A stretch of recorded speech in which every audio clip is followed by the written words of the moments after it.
নমস্কার, সাহিত্যপ্রেমী চ্যানেলে আপনাদের সকলকে জানাই স্বাগত। আজকে আপনারা শুনবেন লেখক সন্তোষ কুমার ঘোষের একটি জনপ্রিয় ছোট গল্প দ্বিজ। গল্পটি শুরু করার আগে লেখকের সম্পর্কে কিছু কথা জেনে নেওয়া যাক। সাহিত্যিক এবং সাংবাদিক সন্তোষ কুমার ঘোষ জন্মগ্রহণ করেছিলেন বাংলাদেশের ফরিদপুরে 9 সেপ্টেম্বর 1920 সালে এবং মৃত্যুবরণ করেন 26 ফেব্রুয়ারি 1985 সালে। তিনি তার রচনার জন্য আনন্দ পুরস্কার ও সাহিত্য একাডেমি পুরস্কার পান। 1953 সালে প্রকাশিত চিনেমাটি গল্প সংকলনের অন্তর্ভুক্ত আজকের পাঠ্য এই দ্বিজ গল্পটি। তাহলে শুরু করা যাক আজকের গল্প সন্তোষ কুমার ঘোষের লেখা দ্বিজ। গমনে বামন নাম নিতে নিতে নিশিকান্ত অগ্রসর হয়েছিল। কি ভেবে চৌকাঠের ওপর থমকে দাঁড়ালো এক মুহূর্ত। ইশারায় ডাকলো নয়নতারাকে।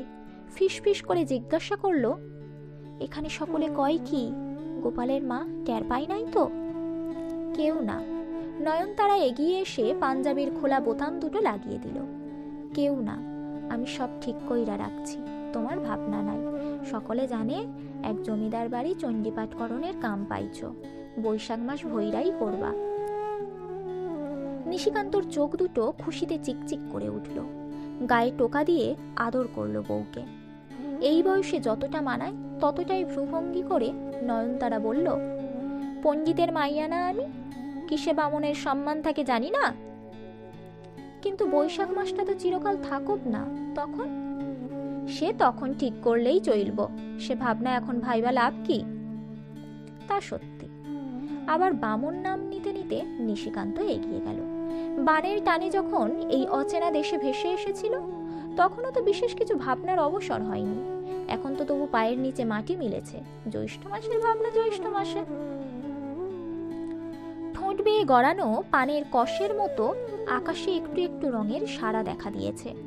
প্রথম লোকালটা চলে যায়নি তো? আজ নির্ঘাত লেট।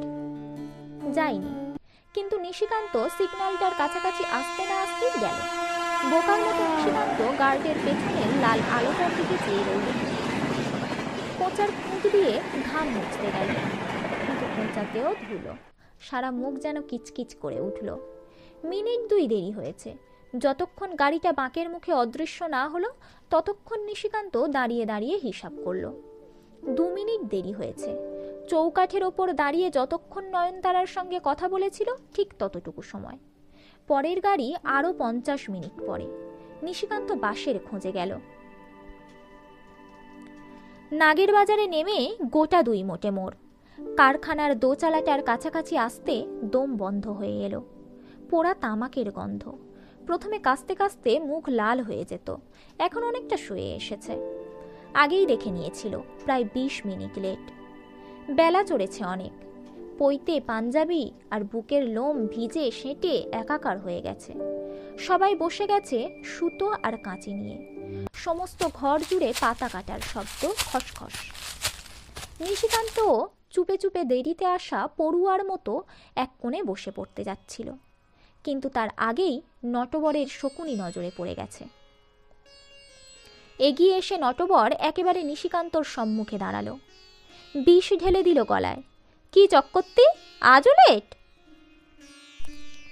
একটা চোখ এমনিতেই নটবরের কানা, রাগ হলে আর একটাও আধ মোজা করে আনে। নিশিকান্ত সাহস করে মাথা তুলতে পারছিল না। তোদলা গলায় বলল, আইগা, ট্রেন লেট। মিছে কথা বলো না চক্করতি। কেমন বামন তুমি? ট্রেন লেট না তুমি লেট? ফার্স্ট লোকালটা তো ঠিক সময়েই এসেছে। আরও 2 জন এসেছে সে গাড়িতে, তারা কাজেও লেগেছে। দেব নাকি পাওনা গঞ্জা তোমার সব আজই হিসেব করে চুকিয়ে? ভয়ে ভয়ে মাথা তুলে নিশিকান্ত দেখল নটবরের আধ মোজা চোখের পাতা দুটো এখনো মিটমিট করছে।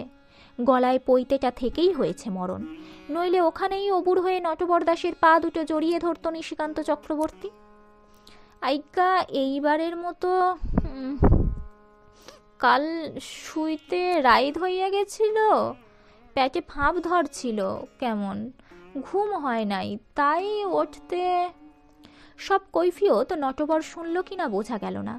চলে যেতে যেতেও তাকে গজরাতে শোনা গেল, আগেই জানি এসব বামুন কায়েত দিয়ে বিড়ি বাঁধার কাজ হয় না, দেশ থেকে ভেসে এসেছিল, দয়া করে কাজ দিলুম, তা দুদিন যেতে না যেতেই ফাঁকি, যত স্লা উড়ো লোক এসে জুটেছে, চেপে বসছে আমাদের ঘাড়ে, এদের দিয়ে দেশের চিবিদ্ধি।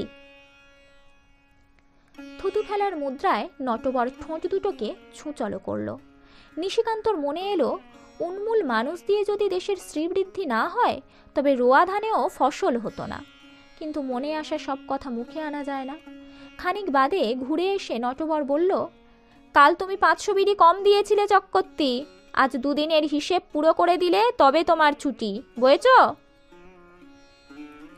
মাথা নিচু করে নিশিকান্ত পাতা কেটে যেতে লাগলো নির্দিষ্ট মাপ মতো। পোড়া তামাকের গন্ধে বার কয়েক হাঁচি এলো। ঘণ্টাখানেক পরে শির দ্বারা উঠল টনটন করে। আশেপাশে তাকিয়ে দেখলো সবাই বিড়ি বাঁধছে এক মনে। অর্জুন, গণেশ, সনাতন, মধু, ভৈরব, জন্দুই মুসলমানও আছে। ঘাম ঝরছে দরদর করে। হালে শোনা একটা হিন্দি গান ধরেছে মধু। গণেশ সঙ্গে সঙ্গে শীষ দিতে চেষ্টা করছে। ঠাসা ঘরখানায় শুধু বস্তা পচা আলুর ভ্যাপসা গন্ধ।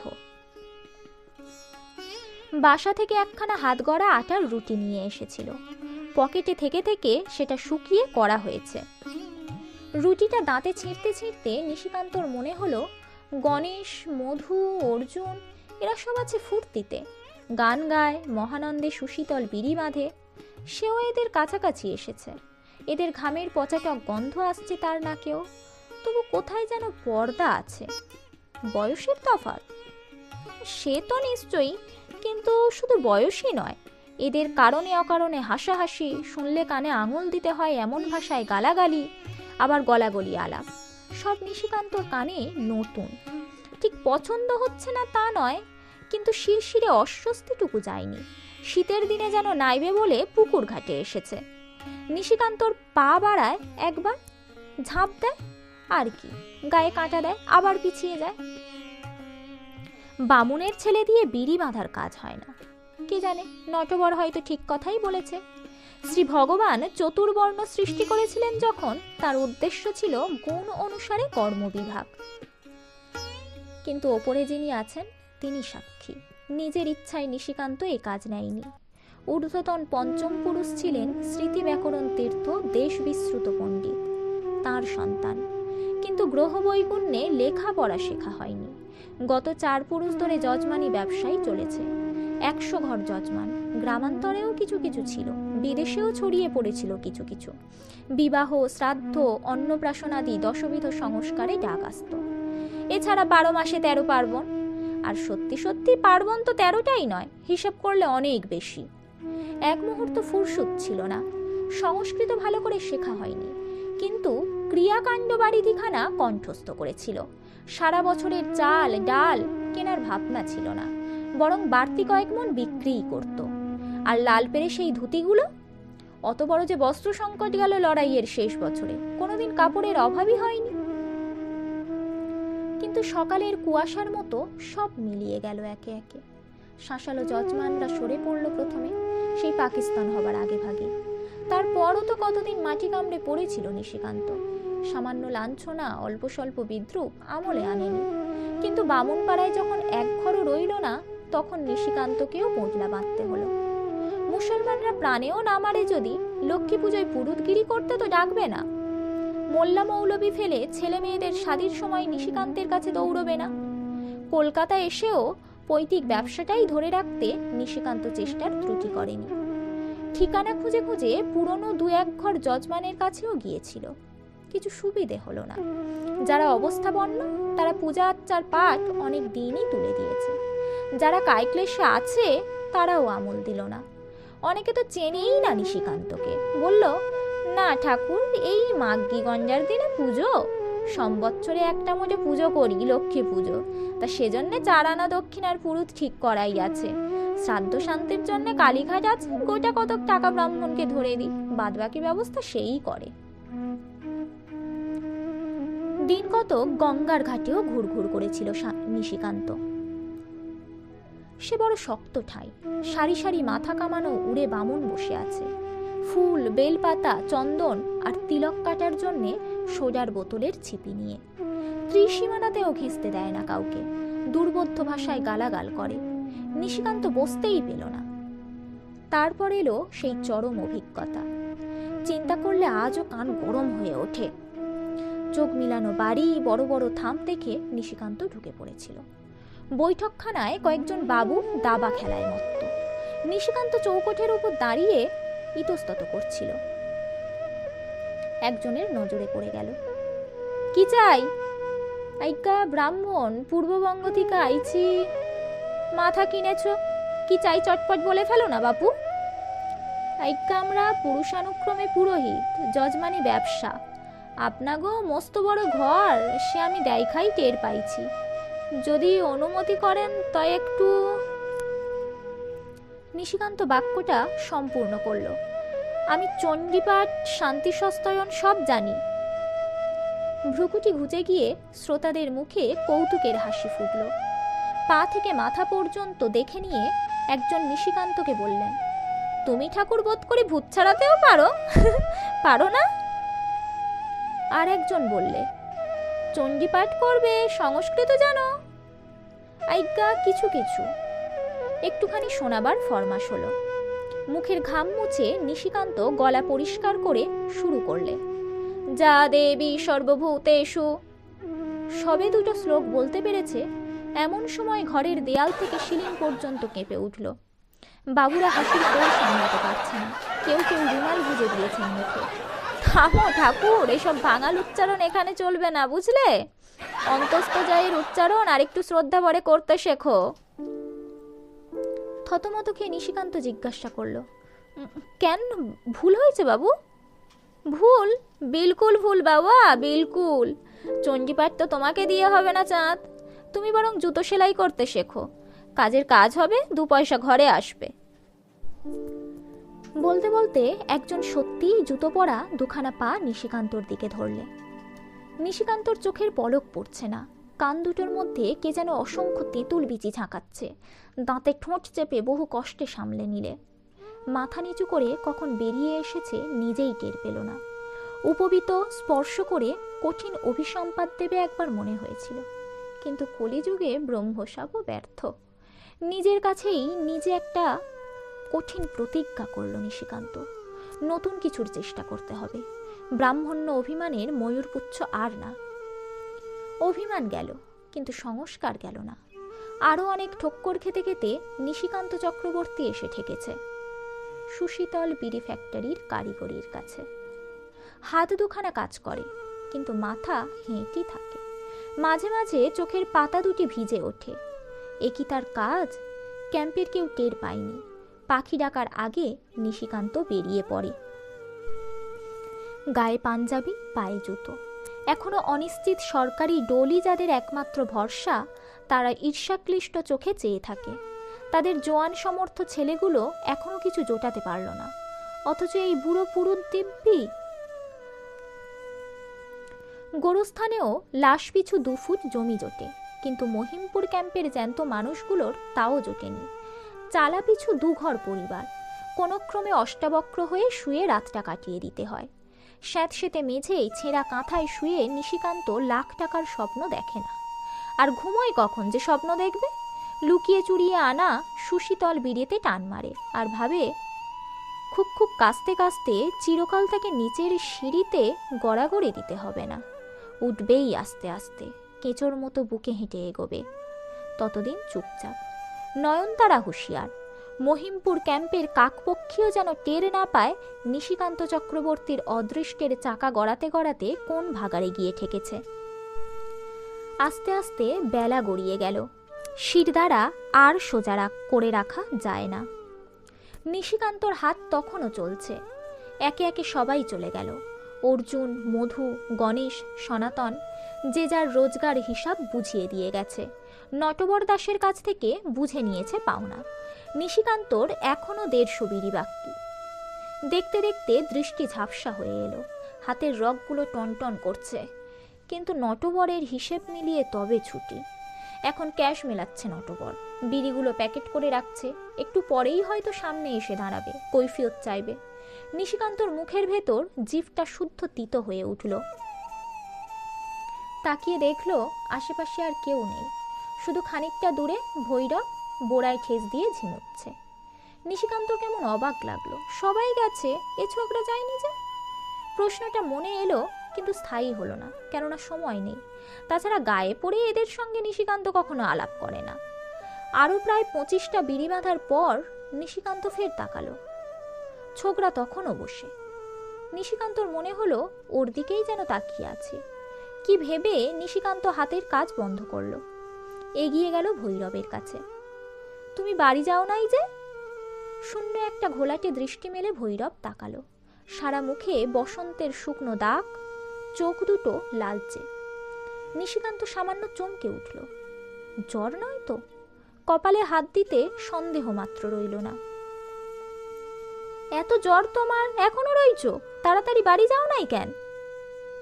অস্ফুট জরাতুর কণ্ঠে ভৈরব যা জবাব দিল তার মর্ম এই যে আগে ছিল না, এই একটু আগে এসেছে। কম্পোজর এমন মাঝে মাঝে হঠাৎ আসে, তার চেয়েও হঠাৎ ছাড়ে। কিছু ভাবতে হবে না, হাতের কাজ যদি শেষ হয়ে গিয়ে থাকে নিশিকান্তর, তবে সে সোজা বাড়ি চলে যাক। জ্বরের প্রথম তোরটা কমুক, নিজের পথ ভৈরব নিজেই দেখতে পারবে। তবু নিজের জায়গাতে ফিরে যেতে নিশিকান্তর কেমন বাঁধল। ঠিক চক্ষু লজ্জা নয়, এই অনুভূতির উৎস চোখের চেয়েও গভীরে, একেবারে হৃদয়ে। এই প্রথম একজন রুগ্ন অসহায় সহযোগীর জন্য নিশিকান্ত মমতা বোধ করল। যে আবেগ পশ্চিমবঙ্গের শুকনো মাটিতে পা দিয়ে অবধি শুকিয়ে গিয়েছিল, বহুকাল পরে সমস্ত সত্তা জুড়ে আবার যেন তা টলমল করে উঠল। তা হয় না মনু, তোমারে বাড়িতে পৌঁছাইয়া দিয়া তয় আমি যামু। কাজ শেষ হলো চক্করতি? নটবর একেবারে সম্মুখে এসে দাঁড়িয়েছে। মুহূর্তে কথা যেন জড়িয়ে গেল নিশিকান্তর। বলতে গেল, হইল পেরায়, আর 10টা মিনিট অপেক্ষা করুন ইত্যাদি, কিন্তু স্বর ফুটল না। কতক্ষণ লাগবে আর? সারা রাত্রির? হঠাৎ কি হলো, নিশিকান্ত সমস্ত সংকোচ জয় করে বলে উঠল, আপনারে করজোরে কই দাস মশাই, আইজকার মতো ছাইরা দেন আমারে। কাইলকার পাওনাও প্রায় শেষ কয়রা আনছি, আর শতখানেকের মতন বাকি। ভৈরবকে দেখিয়ে বলল, এর দেখি অসুখ করছে, বাড়ি না দিয়ে আইলো তো চলবে না। কি কাকুতি ছিল নিশিকান্তর কণ্ঠে, কিংবা করজোরে। নটবর আর কিছু বলল না। সেদিন শুধু নতুন অভিজ্ঞতা হয়নি নিশিকান্তর, নতুন অনুভূতিও এসেছে। 5 জনের সঙ্গে পাশাপাশি বসে এতদিন কাজ করেছে, সামান্য মুখ চেনা গোছের ছিল, মেলামেশির কথা ভাবতেও পারেনি। হঠাৎ সেদিন জড়তপ্ত ভৈরবের ধূসর শূন্য চাহনি থেকে মনে যে স্নেহের ছোঁয়াচ লাগলো, সেই স্নেহ ধীরে ধীরে ছড়িয়ে পড়ল শরিকানা বোধে। অনাদর আর অশ্রদ্ধা পেয়ে জীবন সম্বন্ধেই বীতশ্রদ্ধ হয়ে পড়েছিল নিশিকান্ত। পাকে গলা পর্যন্ত ডুবে আছে, সামনে কিছু নেই। আর কি, এখন একদিন সব চুকে গেলেই হয়। নেহাত শাস্ত্রে আর আইনে আত্মহত্যা পাপ, তাই। যে কাজটুকু জুটেছিল তাতেও নিশিকান্তর মন ছিল না। সব সময়ই তিক্ত, সব সময়ই বিরক্ত। ফাঁকি দিত, যেটুকু করত তাও সসংকোচে। শোনিত স্রোতে মজ্জায় একটু ভীরু লজ্জা অহরহ সাঁতার দিচ্ছে। কিন্তু যে মুহূর্তে পাশের মানুষটিকে নিশিকান্ত ভালোবাসতে পারল, অমনি সব ভীরুতা, তিক্ততা, অপমানবোধের বোরখা যেন খসে পড়ল। অন্ধকার একটু ফিকে হয়ে এসেছে, সেই আলো আঁধারে নিজেকেও যেন একটু চেনা যাচ্ছে।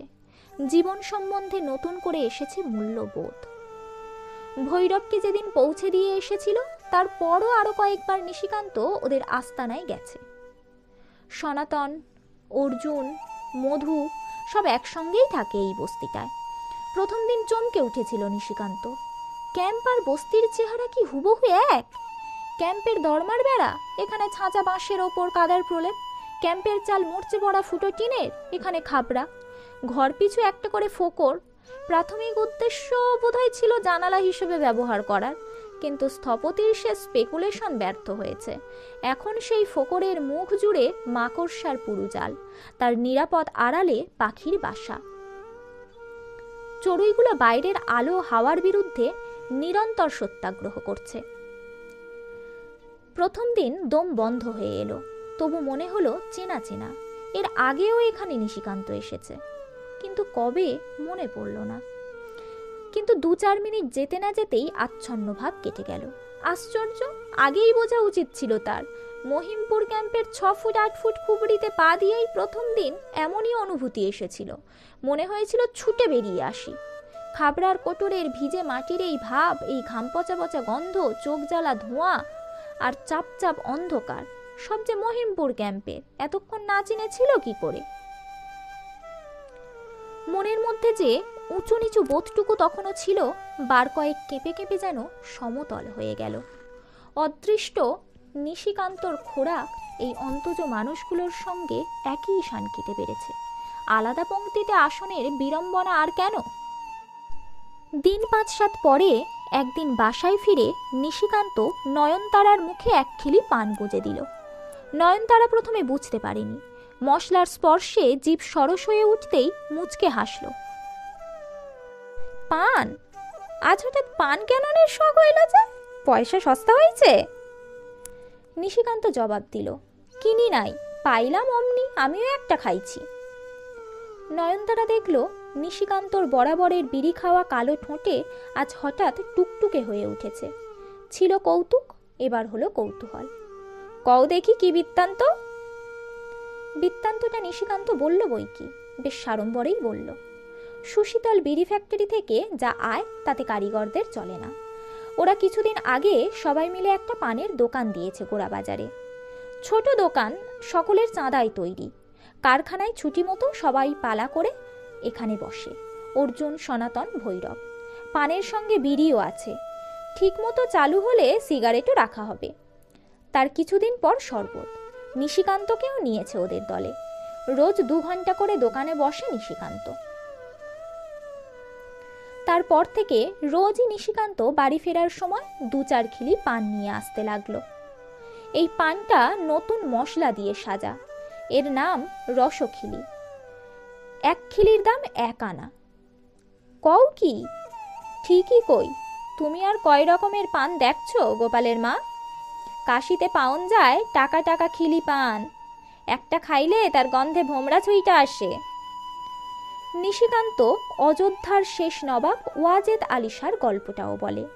পান খেয়ে নবাব সাহেব পিক ফেলতেন যখন, 2-3 মাইল দূরের লোকও টের পেত। হবে না কেন? সে তো আর সাধারণ মশলা না, মণিমুক্তা দিয়ে সাজা। পানের মধ্যে মণিমুক্তা? ঠিক বোঝা যায় না নয়নতারা বিস্মিত হয় না অবিশ্বাস করে। মিটমিট হাসে নিশিকান্ত। বিশ্বাস হইল না? রাজা বাদশার কাণ্ড তুমি কি বা দেখছো গোপালের মা?